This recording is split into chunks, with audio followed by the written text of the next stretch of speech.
And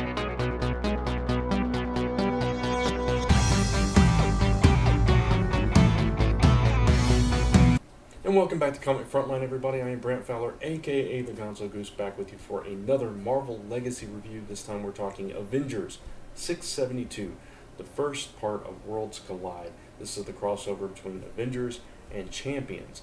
And this is written by Mark Waid with art by Jesus Saez, letters by VC's Corey Petit, cover by Alex Ross, and a bunch of variant covers that we won't go into. So, this story brings back together the two Avengers teams, basically. Well, Avengers and Champions. As you know, three of the Champions used to be on the Avengers. They walked away because of Civil War II. Now they have their own team, and for whatever reason, they've come back together here, and they're, they were both on the scene for like a fire, and there was conflict between the two teams, and Vision was trying to tell Viv what to do. Not Captain, but Falcon now, which is the first time we get to see Falcon in his new outfit properly. And he's like stepping all over this Marvel, and there's all kinds of tension and everything. Meanwhile, they're both debating, like, different members of the Champions team are debating whether the High Evolutionary or a Counter-Earth are on the other side of the sun, and there's supposed to be some kind of facts going on, and everybody's sciencing and trying to figure it out. And then some rift opens up, and this all happens very early in the issue, so it's very minor spoilers here, but something comes out, and that's what they have to kind of team up to face. And it's this giant meteor that is crashing down towards Earth, and they have to figure out how to work together, and it doesn't go so well.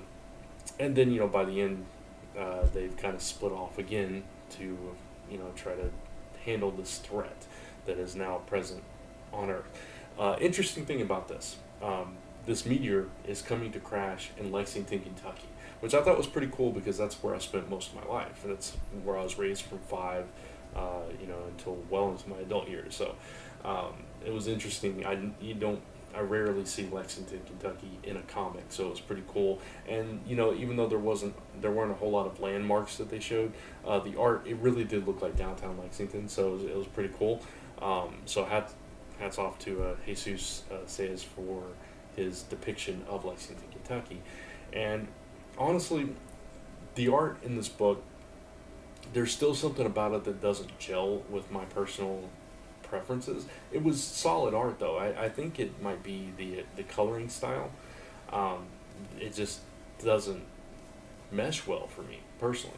That's just my personal opinion on it.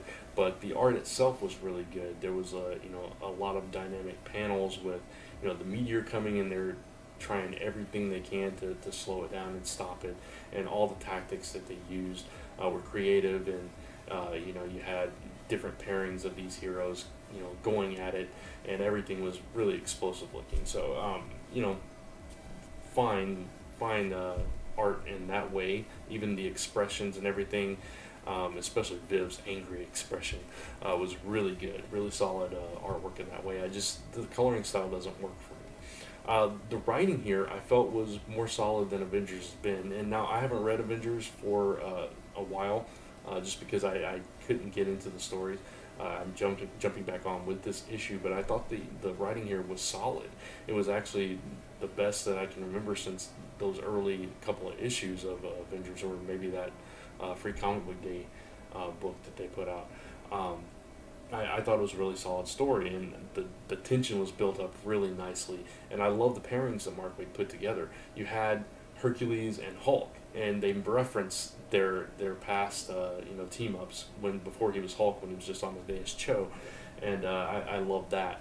And you had some interesting team ups going on as well. In addition to that, like Viv with Miles, and I don't know, just different things. And now going forward into Champions and then back into this series as it crosses over, you're going to see some of these teams interact. And it is like one Avenger and one Champion together in various parts of the world. So I thought it came together really solidly. I'm not exactly sure what the story is here. That's my one nitpick. It's like, okay, something came out of this rift.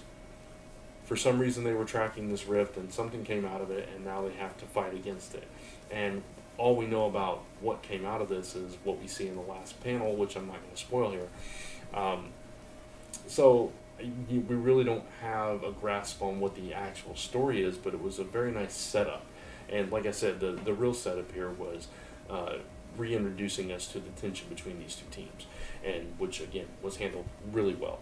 It was enough to interest me to check out Champions, because I've not been reading Champions either. I dropped that book, and now I'm curious. I have to know what goes on from here. So at least for this arc, I think I'm sold, unless it just gets at least it falls off the rails.